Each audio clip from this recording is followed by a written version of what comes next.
Now, I would want us to be very quick on this because we have just some few things to actually learn. I know that, you know, coming to this meeting, I had in mind that you guys are familiar with what social media is. So this would be a very easy run through. So I'm quickly going to share my screen.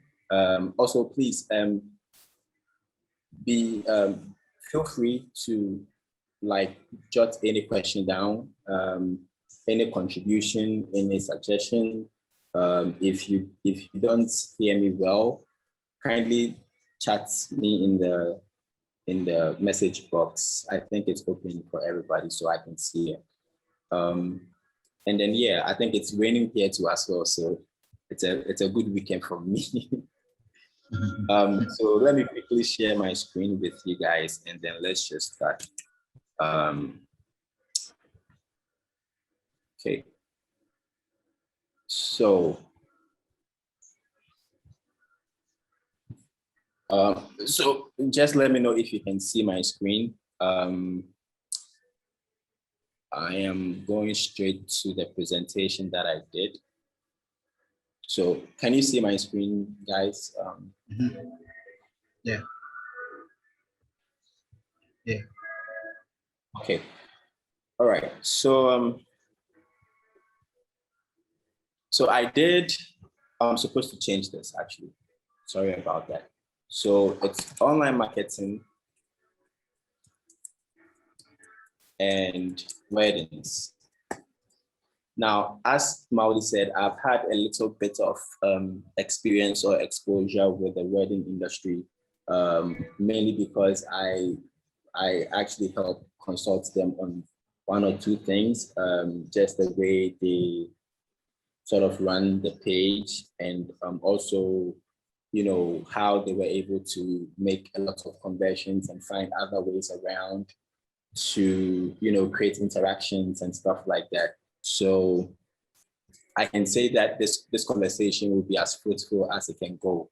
Now, I did a slide on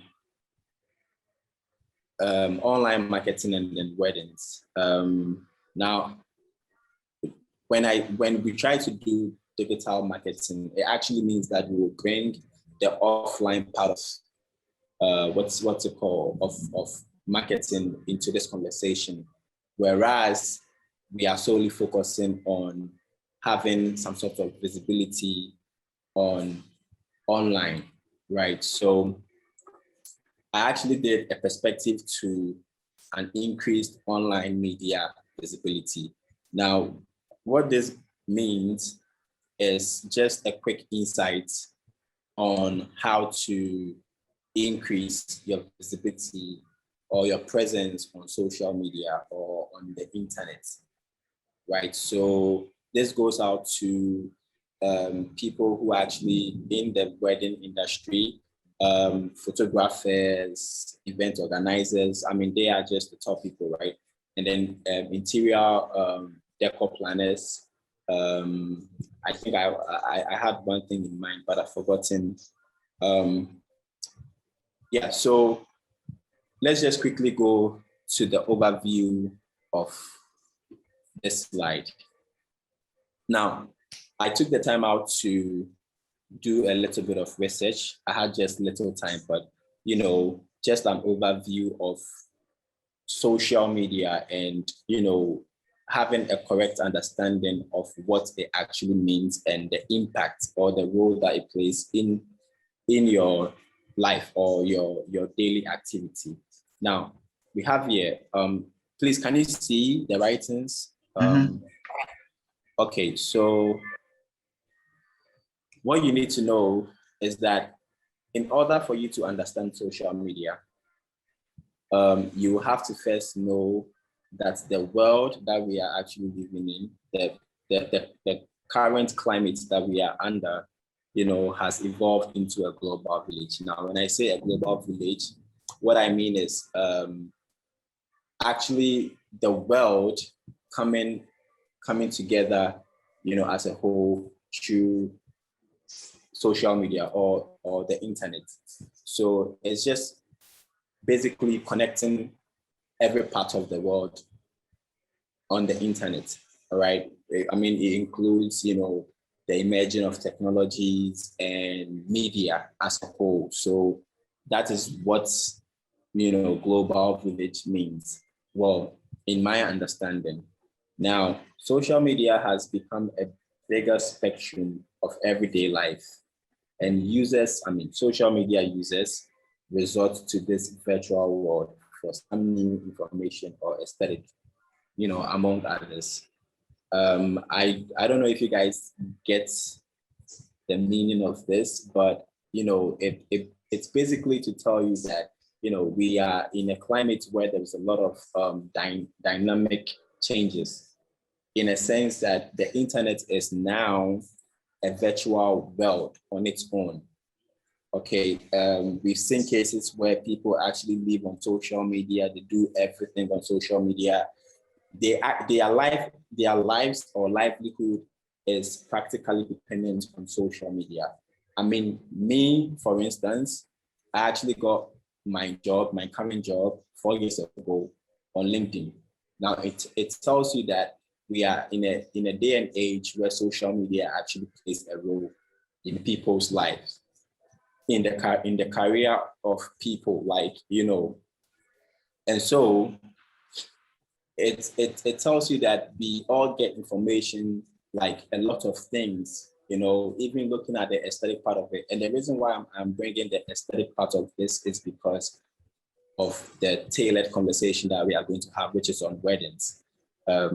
We know that we have evolved into a place where we are like very, very short in terms of attention when it comes to consuming content on social media.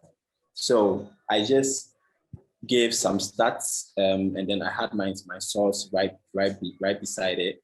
So according to the latest official data, Instagram has 1 billion monthly active users globally. 1 billion. Wow. And I have been able to put the source there. I think, Mauli, I've shared this slide with you, so maybe you could share it with the other people on this call, and then they could actually take a few things from this.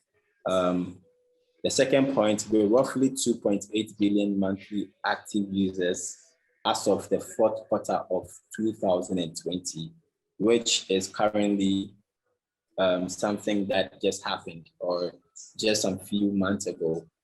Facebook is the biggest social network worldwide. And so you get the magnitude of when people say social media is the new wave, or social media is actually a world on its own.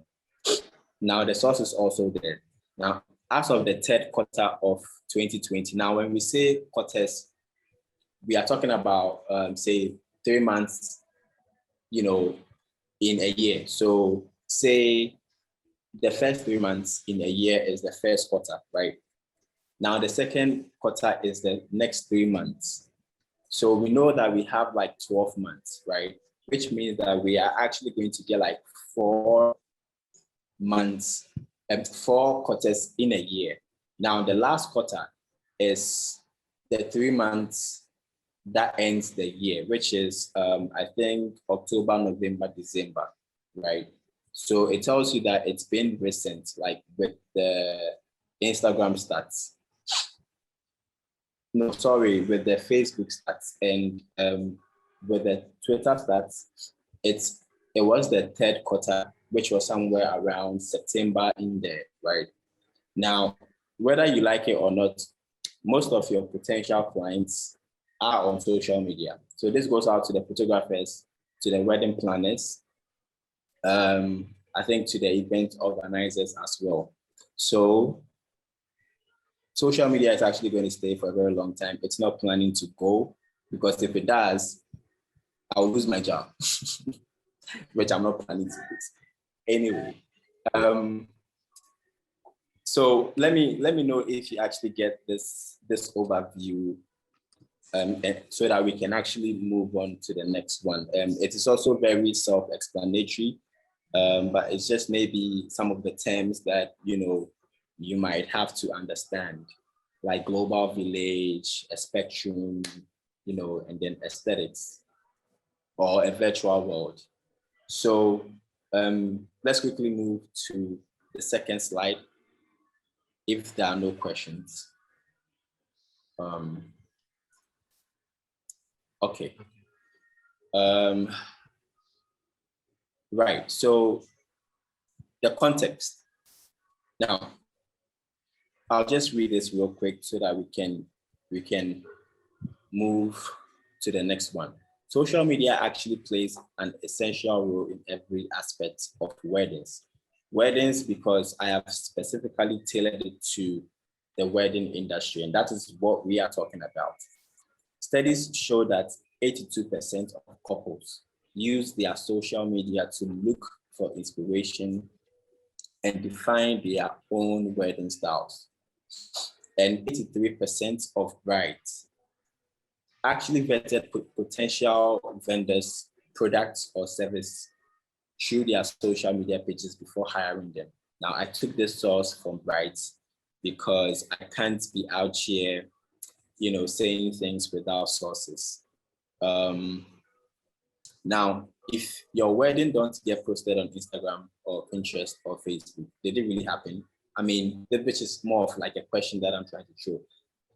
Everybody is trying to get the validation, or is trying to get that feel, that they actually did a wedding, or they actually deserve to be on social media. So it is better to actually post your photo on social media or your video on social media so that you can get that validation, the likes, the retweets, the comments, the congratulations and stuff like that. And it is okay.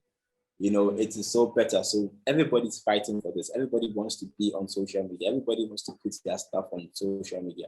And so are newly wedded couples. So social media users have become comfortable with consuming content that fits in the definition of short attention span, which I said earlier on. We are in a generation or a climate where we actually enjoy shorter content, or we are able to consume shorter content as compared to a longer, content. So say a viral video of, two like couples or kissing at the same time. It gives you that feeling that, okay, this is unique. It's so short. I would have to watch it. I would have to jump on it. Just imagine a fresh couple actually cutting a cake and it going wrong, right? The moment it gets on social media, it's a hit. Like, it goes viral. So it's like some of these short content is what we actually live for currently, and it is everywhere. I mean, you can look at even look at your own self. Just evaluate you. What some of the videos that you watch, you would prefer for them to be shorter than, having to go and watch a 10 minutes video when you could just get the summary of it in the first 2 minutes. Also, we are looking at the data consumption, or the internet usage. Most Ghanaians actually cry about spending more internet, on watching longer stuff. So they would prefer to keep their bundle or their internet so that they can actually watch a shorter video, which will satisfy them. So it goes hand in hand. I mean, we are all like in a space where something will have to work for something to actually work. So when it comes to short attention span, I think it's something that we've all seen before, and we've even lived it, if possible. Now, I am even speaking for myself, because as a social media guy or expert, as I would like to say, sometimes I would prefer to watch a very short, funny clip, rather than just go and then, like spend a lot of data watching a longer clip.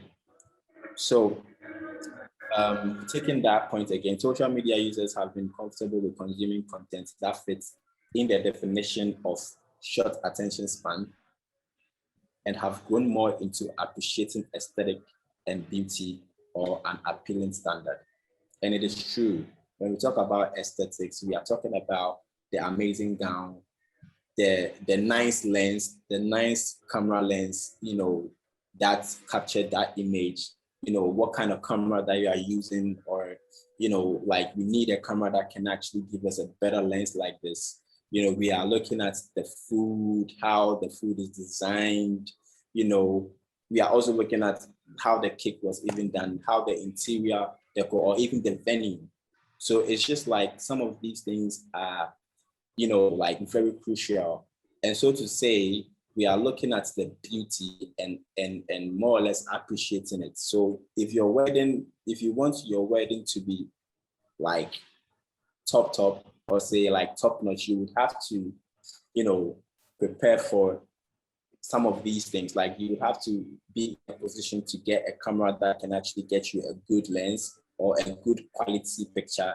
You should be able to afford a vendor who can actually get you like the amazing food in town or a better venue, So because we are all looking to put it on social media and then make the best out of it, get amazing lights and then the amazing, what's it called, like interactions.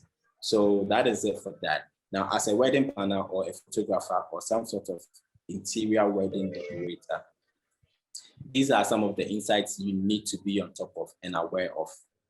So I'm quickly going to go into the content, and then just, finish up quickly with that.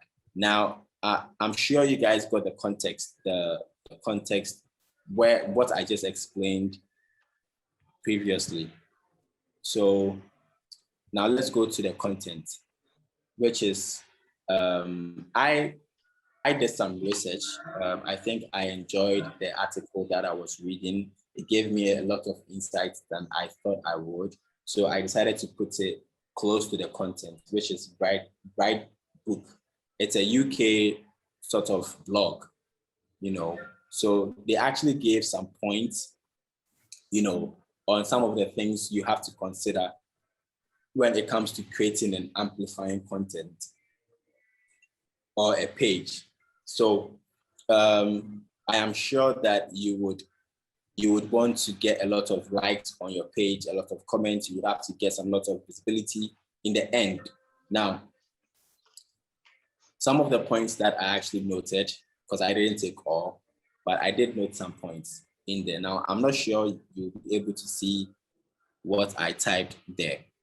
So post consistently. That is the first thing. Now, I mean, even on top of my head, I mean, you can have a page and not post on there. Okay, so it goes like post engaging content and videos which will entice your audience to interact with your account. When they do this, it also increases the chance of being shown in their news feed or feeds.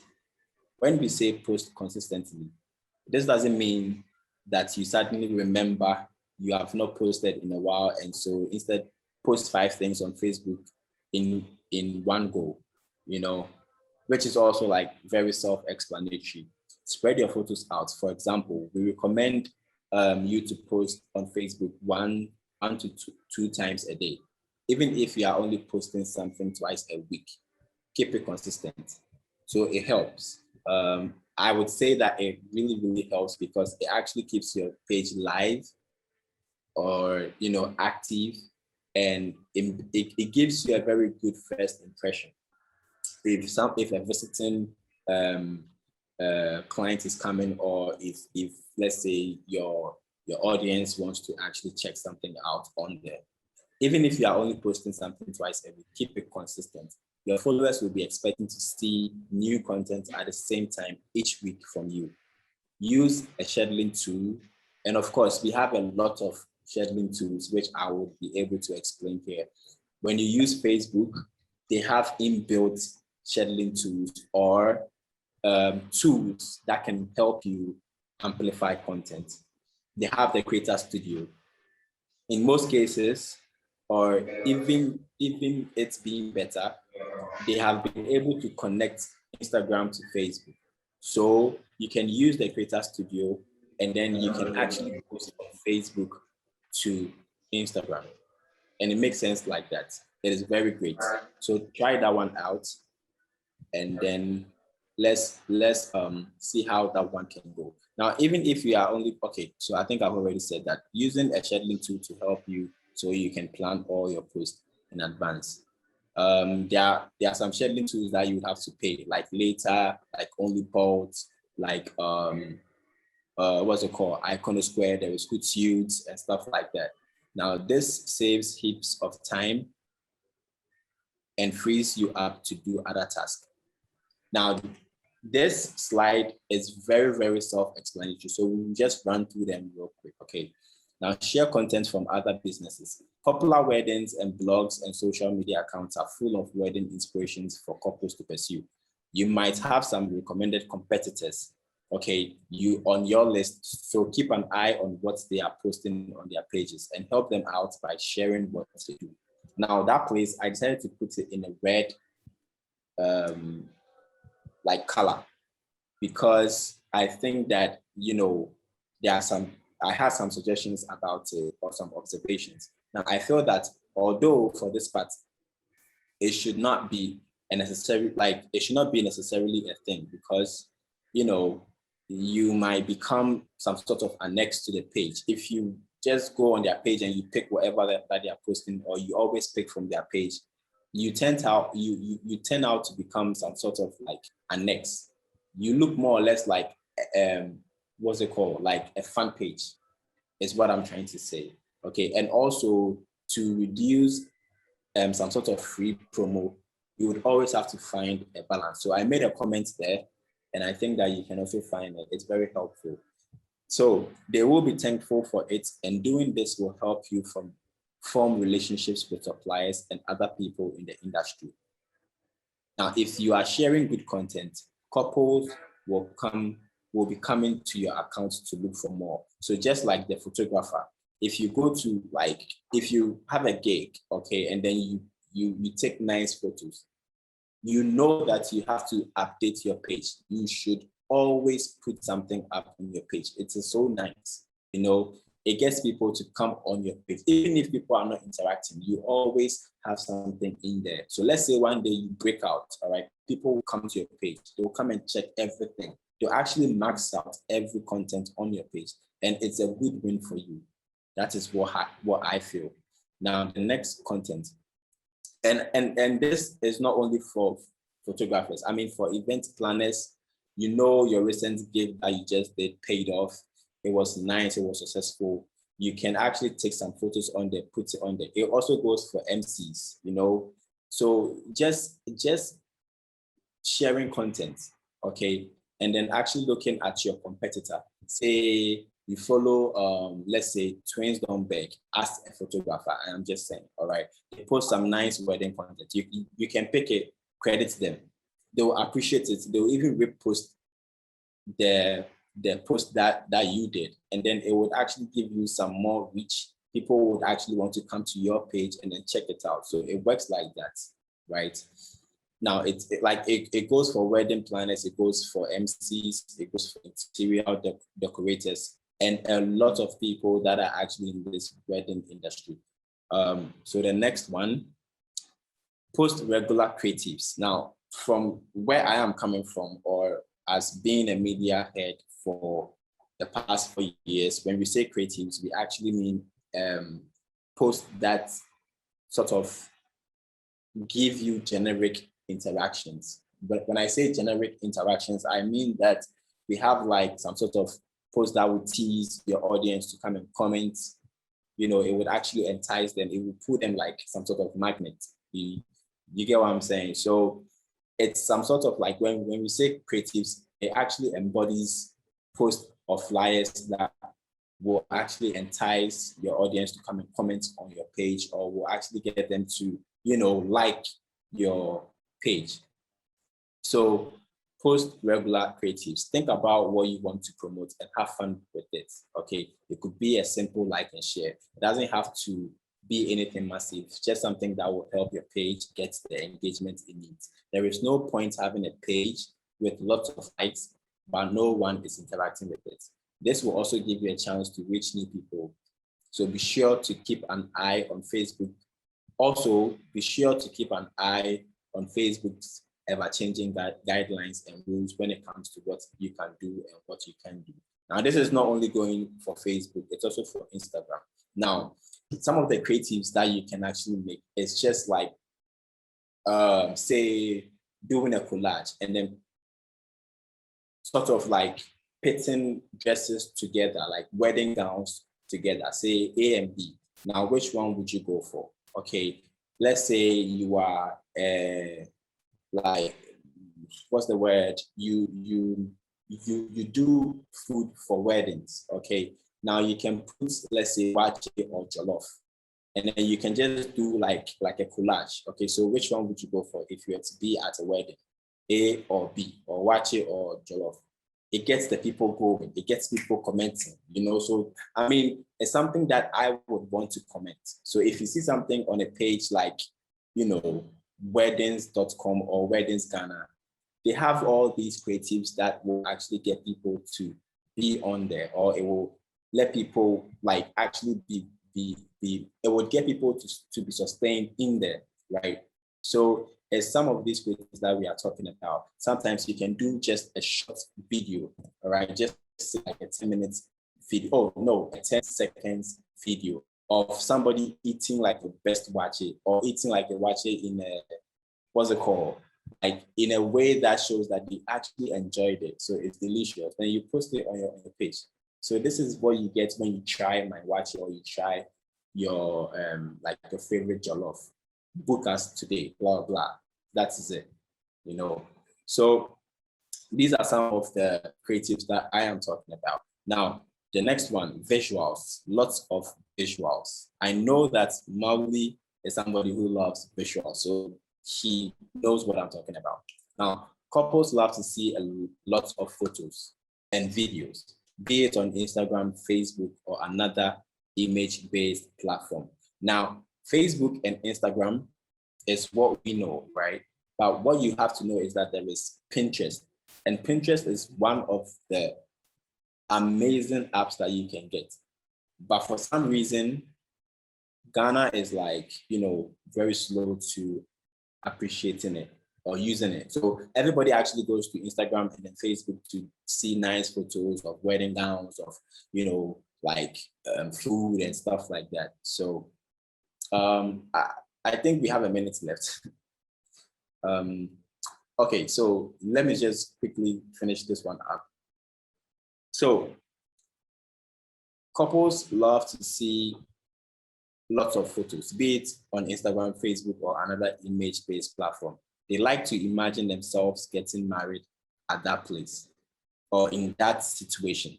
They imagine all of the ideas coming together. If they can see that your service or product is able to manifest their imagination, then they have pretty much already made up their mind that they want to book you before they even contacted you. All right. So let's say you are a photographer. Okay, you give quality shots or you give correct angles. You get what I'm saying, right? Like people would love to book you. People would love to get you on their like weddings, and it makes sense. Okay. You should also make use of IGTV, regular posts, stories, posts, reels. Now, reel is a new thing that Instagram has brought. I think it's been in the system for like 3 or 4 months, or I think last year or so. I'm not too sure, but yeah, last year. So what it does is that you can record short videos. It reels it.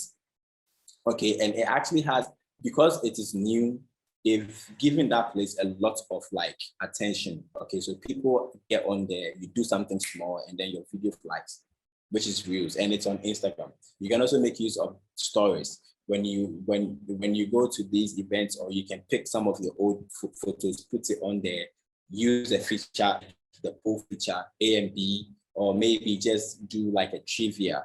where people can answer, and then, you know, if it's wrong, they will see that it is wrong. These are all ways that you can actually get people and then interact